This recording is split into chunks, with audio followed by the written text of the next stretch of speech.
Immagina di dover avere davanti lo stesso prodotto per giorni, mesi e anni.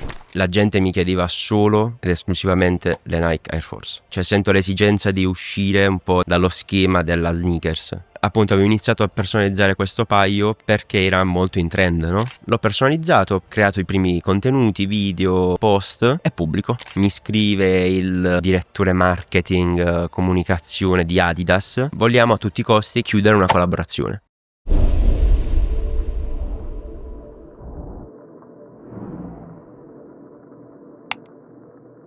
L'Oma Lounge Podcast è il primo podcast di Loma Lab 035. Qui ascoltiamo le storie di giovani imprenditori, creator e designer che lavorano dietro le quinte della moda, per scoprire le loro storie, le loro sfide e per lasciarsi ispirare. L'ospite di oggi è quello che devi chiamare se vuoi un paio di scarpe diverso da tutti gli altri. Qui con noi Davide Di Lernia.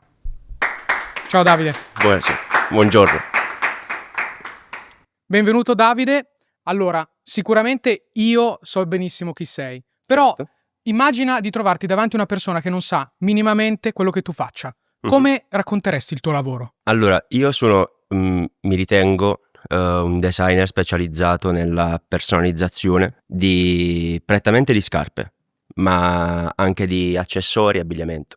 Nasci a Barletta, in Puglia, dico bene? Certo. Ecco, raccontami come questo ha influenzato poi la tua identità artistica. Sì, allora ha influenzato molto, nel senso che io ho iniziato appunto a Barletta circa 7-8 anni fa, nel 2017 più o meno, e ha influenzato molto perché poi lì ho sviluppato quella che adesso è il mio tratto artistico distintivo, che mi contraddistingue un po' dagli altri, diciamo. Ma sì, a livello di influenza ha influenzato molto sul percorso, mi ha aiutato a capire quando anche è stato il momento giusto magari per uscire un po' dagli schemi, iniziare anche a sperimentare altro, e devo molto come città. È una città a cui devo molto. Raccontami invece il valore di crescere in una provincia, in una città provinciale, e perché poi ti sei trasferito a Milano. Secondo me può essere una buona partenza, nel senso partire dalla provincia ti aiuta a capire anche, a testare quanto sei tu bravo nel uscire un po' dalla tua comfort zone, no? Perché poi si parla di quello, nel senso, se tu sei sempre in un luogo, in una città, in un paese e vedi sempre le solite robe, no? Vivi sempre le stesse situazioni, gli stessi giorni, è un po' difficile trovare quella sensazione di libertà, nel senso di svagare un po', trovare quella di uscire dalla comfort zone. Esatto, sì, in generale comunque uscire dalla comfort zone. Per quanto riguarda invece il tuo percorso formativo, l'hai sempre fatto a Barletta, ti sei spostato poi a Milano? Come è andato? No, allora, io ho frequentato il liceo artistico per appunto i 5 anni di formazione. Durante il quarto liceo mi viene in mente di iniziare appunto a tatuare, quindi corso di tatuaggi, inizio a informarmi un po' su dove fosse il corso, la sede, eccetera, e mi rendo conto di iniziare a lavorare per poter pagare il corso. Ok. Quindi da lì è nata la prima custom sulla Vans, appunto. Raccontami bene com'era, descrivimela. Allora, era un old school, Ok. alta, di quelle high, Sì. tutta nera con la suola bianca. Era un regalo che mi aveva fatto mia sorella, no? Col tempo, usandole spesso, si era fatto un buco sulla punta della scarpa e ho detto, proviamo a ripararla e poi a personalizzarla.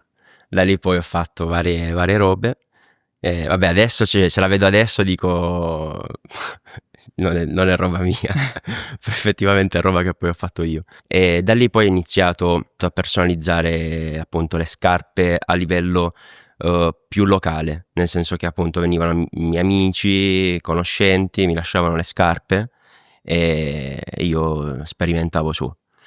E il tuo primo contatto con le sneakers è stato proprio con quella Vans oppure avevi già una passione? Allora, avevo già una passione proprio per le scarpe in generale.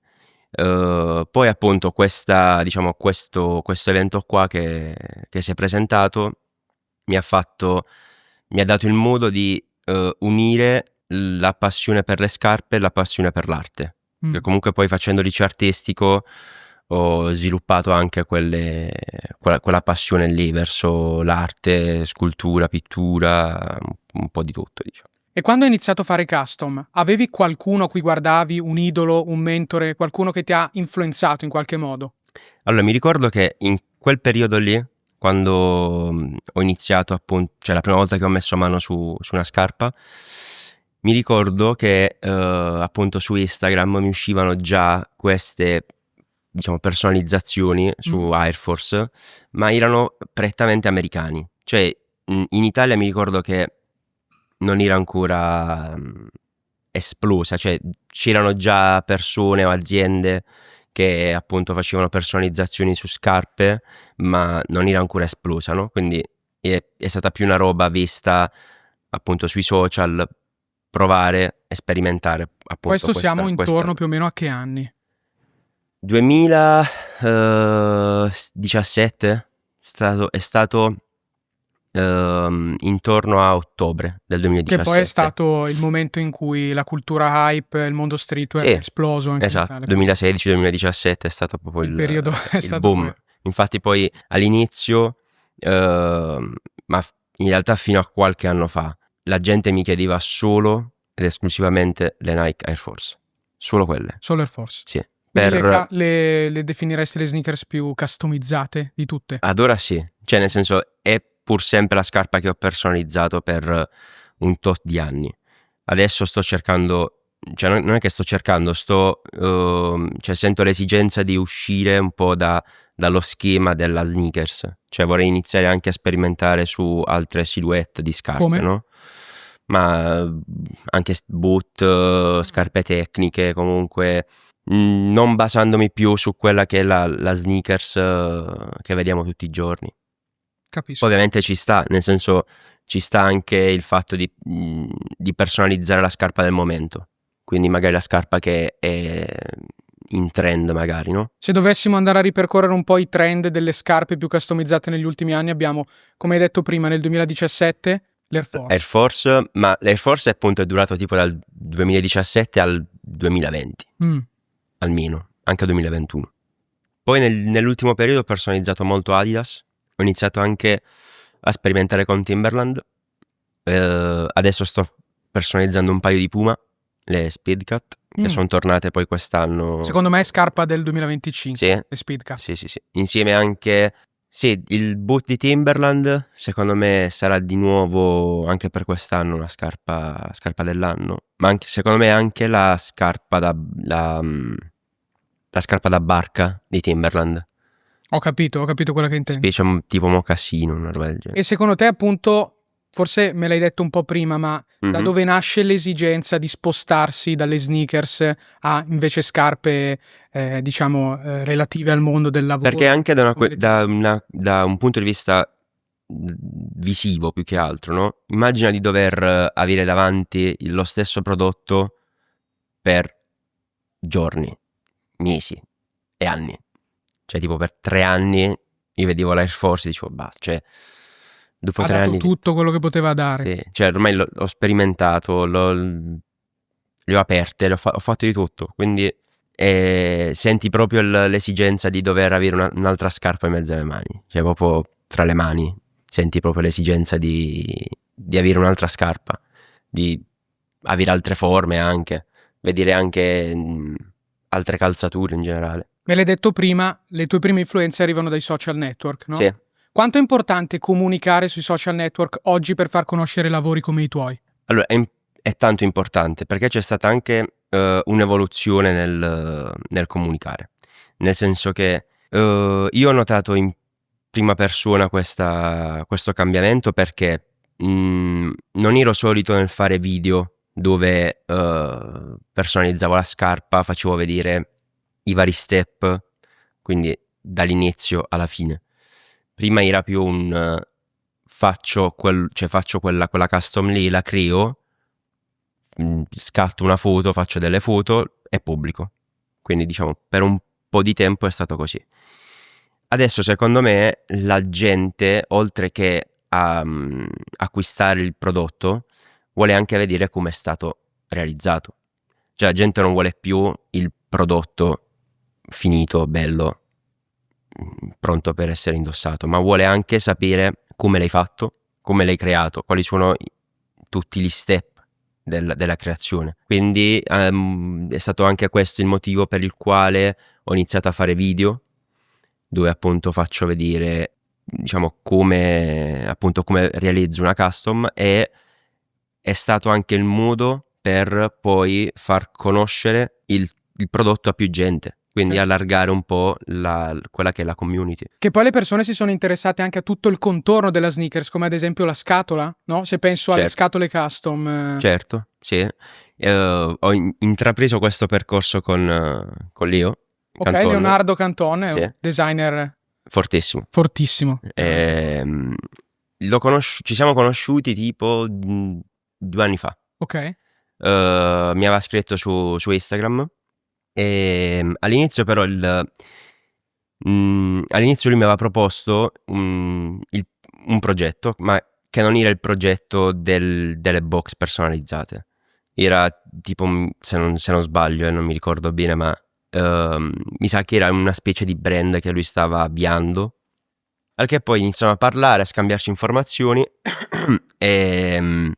perché poi le avevo spiegato anche la mia idea, cioè quella di dare un valore aggiuntivo alla scarpa. Nel senso, se io presentassi un prodotto appunto con una scatola normale, rimane comunque un prodotto, sì, che può essere bello, carino, ma comunque contestualizzato in una scatola normale. L'idea era quella di elevare il contorno della scarpa e quindi riuscire anche a dare un valore aggiuntivo a questo. Io avevo in quel periodo avevo un progetto per Charlie Charles. Ah, ok. Che era una scarpa ispirata a un Pokémon che è Miraidon. Miraidon, certo. Appunto ispirata a questo Pokémon, e appunto gli ho detto: bro, ma che ne dici se facciamo una scatola, Scatola vediamo personalizzata. insieme magari com'è. Vai, bella, sì, facciamola di qua di là. È nata la prima scatola, che è la Pokéball, ed è stato il primo progetto di scarpa da esposizione che abbiamo creato poi insieme. Mi ricordo quando appunto l'abbiamo poi consegnata a Charlie, lui è tipo rimasto 10 minuti fisso a guardare, cioè, no, ma non è possibile, cioè troppo figa come roba. Quindi Ce l'ha lì in studio. si tratta di elevare la scarpa. No, a casa ce l'ha, vabbè. Vabbè, in casa, in studio, insomma. Si tratta di elevare la scarpa ad opera d'arte. Certo. Ma tu sei pro o contro l'indossare le scarpe? Allora, pro.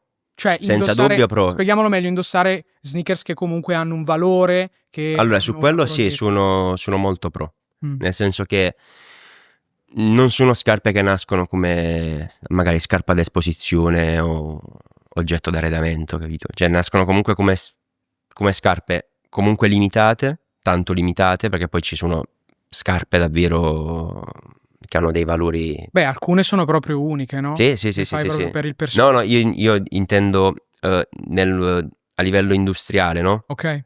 Magari ci sono release di scarpe di brand che sono ultra limitate, no?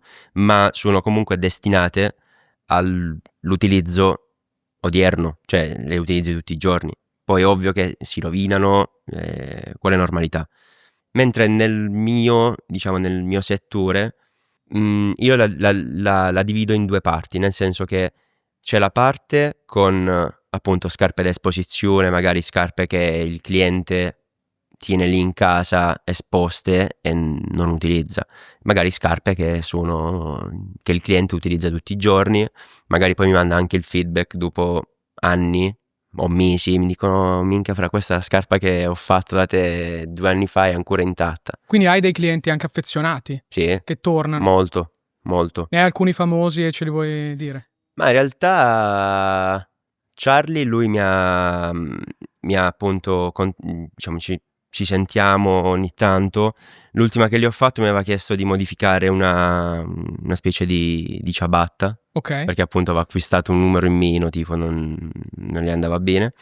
Però diciamo che clienti, intendi celebrity, ad esempio adesso abbiamo fatto un pezzo per Plaza che uscirà penso a breve, spero a febbraio, spero.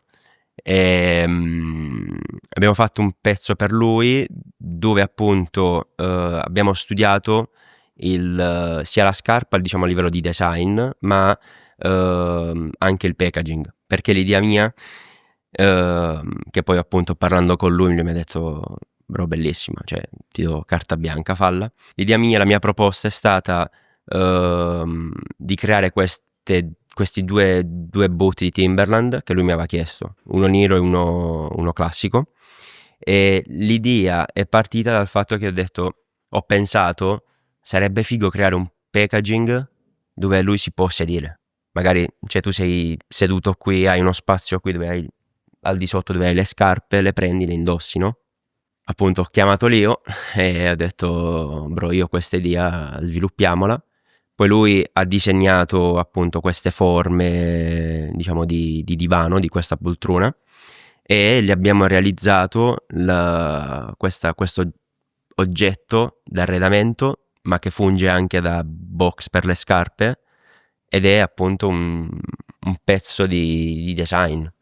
Cioè nel senso, ti dispiace anche indossare quelle scarpe, le tieni È là. quello il problema poi. Esatto. È quello il problema. Sì. Abbiamo parlato di Capo Plaza e di Charlie Charles, che sono due artisti. Ti è capitato però, soprattutto ultimamente, di lavorare anche con dei brand di fama mondiale, come ad esempio Adidas, con cui hai stretto una collaborazione ultimamente. Sì. Puoi raccontarmi come è nato tutto per filo e per segno? Sì. Allora, è nato tutto l'anno scorso. Sì, l'anno scorso, quando ho personalizzato un paio di gazelle di Adidas. Proprio gazelle normali? Sì, era un paio normalissimo. Soltanto che appunto avevo iniziato a personalizzare questo paio perché era molto in trend, no? E l'ho personalizzato, creato i primi contenuti, video, post, e pubblico il primo post. Dopo qualche settimana mi scrive tipo, adesso non mi ricordo bene la sua mansione, però tipo direttore marketing, comunicazione di Adidas Cina. Mi manda un messaggio dove mi dice i tuoi lavori sono davvero fighi, mi piacerebbe mandarti delle scarpe dove puoi sperimentare, e va bene, mandami pure queste scarpe. Mi manda tipo 3-4 paia di Adidas Gazelle, no? E da lì inizio a fare contenuti, video, custom, sperimentando, eccetera. Mi scrive ad agosto, luglio, però mi accenna soltanto sta roba, non mi conferma.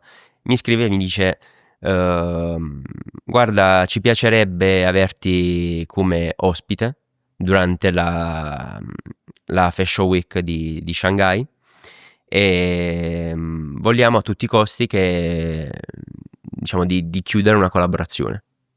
E io tipo leggendo il messaggio dico ma possibile, cioè, collaborare con Adidas a quanti anni? 24 anni. Sì. Io dico bene, sentiamoci, rimaniamo in contatto nel frattempo.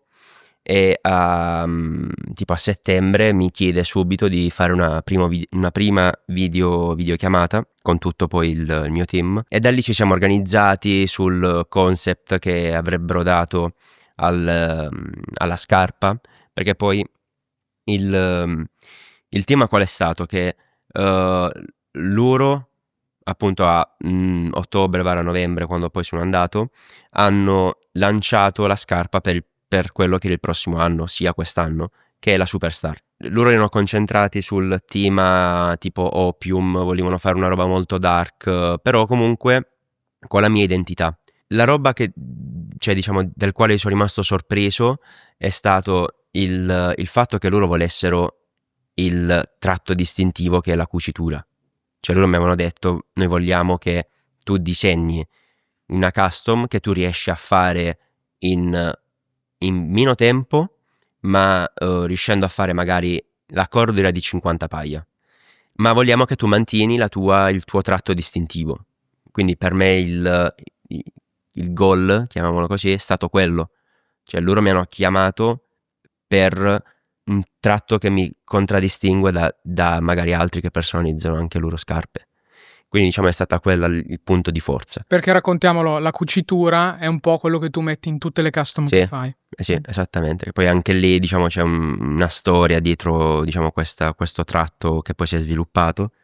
E dicevo, loro abbiamo fatto queste videochiamate dove ci siamo un attimo organizzati, però io non ci credevo ancora, io dicevo vabbè dai, andrà tutto. Invece verso fine settembre mi fa: guarda, mandami i documenti, ti prendiamo il volo, vogliamo che tu stia qui 13 giorni e che in questi 13 giorni tu riesca a realizzare questi 50 paia che poi saranno destinati a un seeding Friends and Family. Va bene? Arrivo lì, primi 2 giorni, cioè proprio non ho potuto far nulla, perché poi organizzi con il team Adidas, organizzi con gli altri ragazzi, insomma ti perdi un po' i primi 2 giorni e ho dovuto personalizzare, o meglio preparare 50 paia in 2 giorni. Quindi mi sono ritrovato a ritirarmi alle 6 del mattino per 2 giorni e ero in ufficio dalle 10 del mattino precedente. E quindi loro vedevano che ho lavorato più di loro, no? Ed erano contenti per questo, no?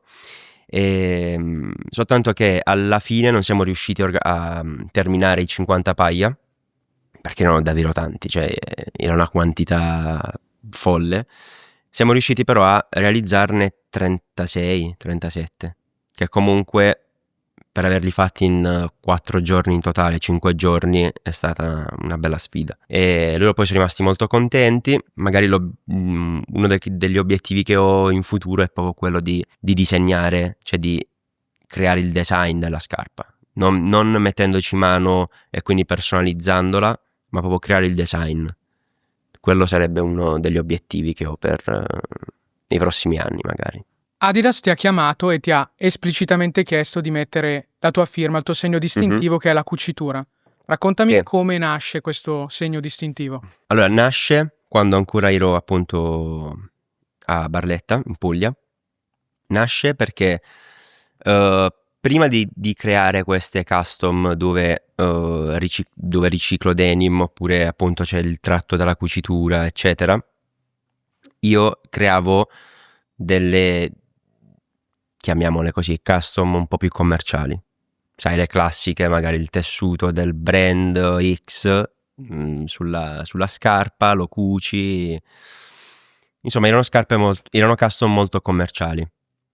E mi ricordo che un giorno avevo una quantità di richiesta molto, molto elevata e mi affiancavo a un calzolaio che mi cuciva cioè io preparavo tutti i pezzi che andavano negli appositi spazi delle scarpe e lui li cuciva. Quindi avevo iniziato anche a imparare un po' quella parte manuale, no? Cosa succede? Che un giorno avevo appunto questi tipo 6 paia di scarpe da dover consegnare e un giorno il calzolaio mi fa: guarda, non ti posso più aiutare in questo. E io appunto avevo queste 6 paia che dovevo consegnare. Contrattando un po' riesco a farmi finire gli ultimi 2 paia e gli altri 4 avrei dovuto trovare una soluzione. Inizio a chiedere un po' in giro macchine da cucire per scarpe, per tomaie, eccetera. Impossibile, cioè sembrava praticamente una roba impossibile, quando un giorno conosco un altro calzolaio e e lui mi fa: guarda, sì, se vuoi ti posso aiutare io. Quindi inizio con lui. Con lui dura tipo 3 settimane, perché poi non era nella mia stessa città, ma era in un'altra. Quindi ogni volta dovevo prendere la macchina, andare in un'altra città, ritornare, ed era un po' pesante. Dura 3 settimane questa roba qui. Un giorno dico, avevo comprato anche la macchina da cucire. Mi arriva questa macchina da cucire difettata.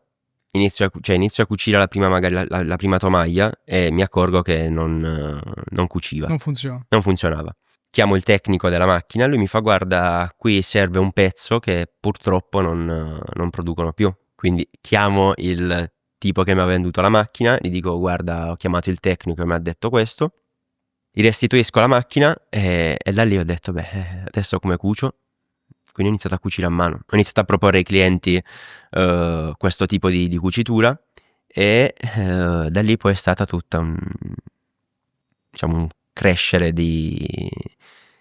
all'inizio era difficile magari accettare quella, perché comunque passi da un design più pulito a un design un po' più grezzo, no? Perché comunque cuci a mano, eccetera, è più autentico come prodotto. Ma col tempo ho capito che la gente piace, cioè adesso la gente preferisce avere quel prodotto che sembra più autentico, più realizzato a mano, cioè si vede la manodopera dell'artigiano, no?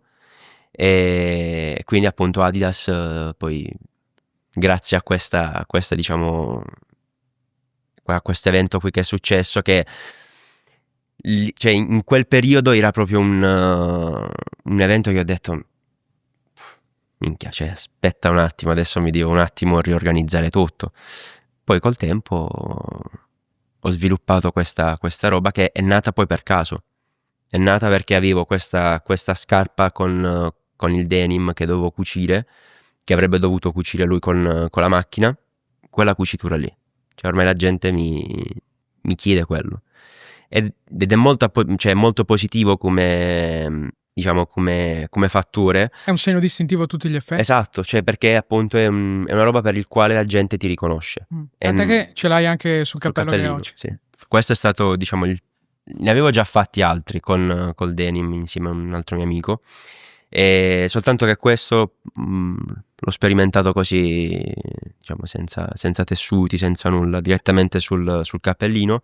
E tra l'altro poi cioè successivamente a questa roba qui che mi è successa, ho scoperto del tratto sashiko, che appunto Raccontami che è un ricamo, è una specie tipo di ricamo che nasce, mi sembra, in Giappone. in Giappone può essere. Non voglio dire una stronzata, mi sa.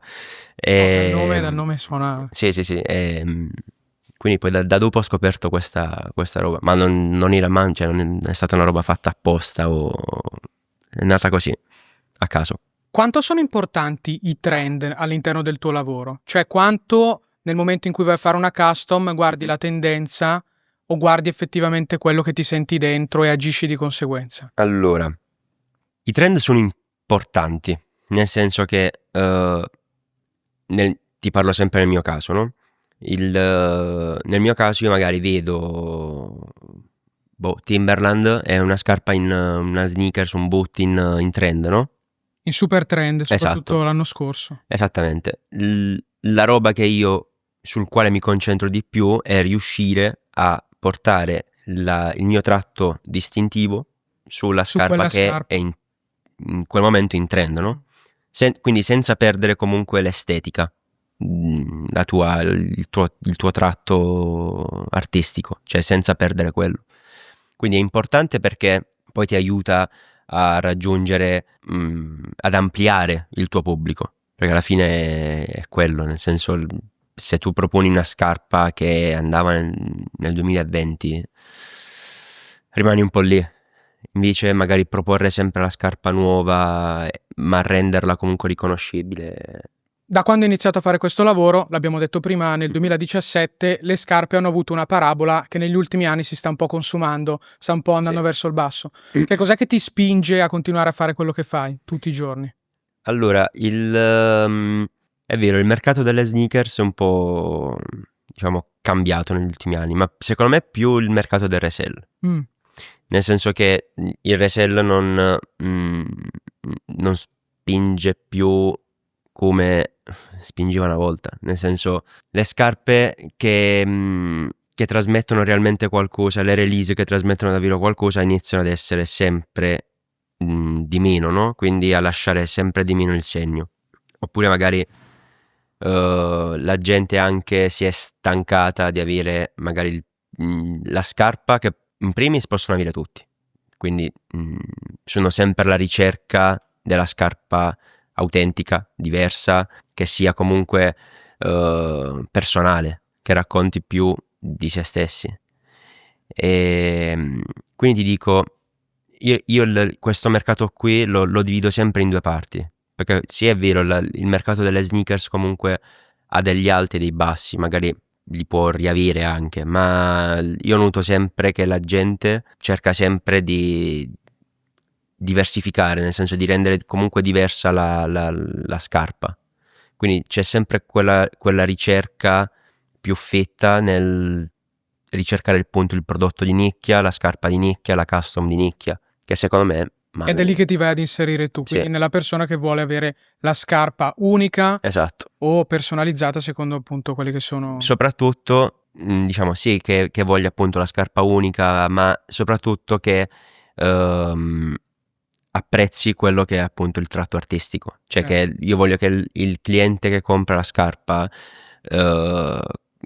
che compri appunto la custom, la compri non perché sia in trend la scarpa in sé, ma che rispetti ciò il che lavoro, esatto, il cioè lavoro ciò che che c'è stato faccio. dietro. Mm. Per me quello è un valore fondamentale. Obiettivi futuri? Mi hai detto prima la Sì, silhouette tua con come ti ho Adidas. detto prima, sì, vorrei, diciamo, Adidas, come può essere comunque anche un altro brand. In generale Eh, creare una tua silhouette. esatto, creare una mia silhouette e riuscire quest'anno magari a vivere esperienze come quella che ho vissuto con Adidas e a sperimentare molto di più rispetto a ciò che faccio, nel senso riuscire appunto a portare la visione, cioè il concetto in, mm, in più aree, cioè nel senso riuscire a diventare un artista a 360 gradi e non ad essere riconosciuto solo diciamo, per la custom sulla scarpa, sulla sneakers o quel che è, ma essere più riconosciuto come artista. Secondo me quello è uno degli obiettivi futuri. Il motto del nostro podcast è From the Players to the New Makers. Mhm. Ti chiedo il miglior consiglio che hai ricevuto in assoluto nella tua carriera. Mm. Allora, non è che non sono tanto, come posso dire, non ricordo bene, non sono un tipo... Ma qualcosa ti sarà rimasto, dai. Secondo me è più sì, ovvio, diciamo, di consigli ne ho ricevuti tanti. Anche il non scendere a compromessi, sai, i soliti consigli che uno ti può dare. Però secondo me la chiave è come tu li ascolti e come tu li applichi poi cioè sul pratico questi consigli. Secondo me è lì, perché di consigli posso riceverne e darne quanti ne vuoi. Però secondo me è il modo in cui vengono applicati E invece che fa la differenza. un tuo consiglio invece a chiunque voglia approcciarsi al mondo delle custom e fare il lavoro che fai tu? Di farlo perché gli piace davvero. Cioè nel senso non farlo, ma non tanto anche solo sul mondo sneakers in generale, cioè avviare qualcosa, non farlo solo perché è in trend o perché è una roba appunto viral, no? Ma farlo solo se ti piace davvero, perché poi col tempo, diciamo che col tempo poi si vede se lo fai con passione, se non lo fai con passione, se lo fai perché per sfondo economico, per sfondo monetario, cioè tutti questi fattori poi dopo un po' la Iniziano a gente, vedersi. la gente li riconosce. Quindi secondo me più sei autentico meglio è. Io Davide ti ringrazio per Grazie a essere te. stato qui con noi oggi. Grazie a te.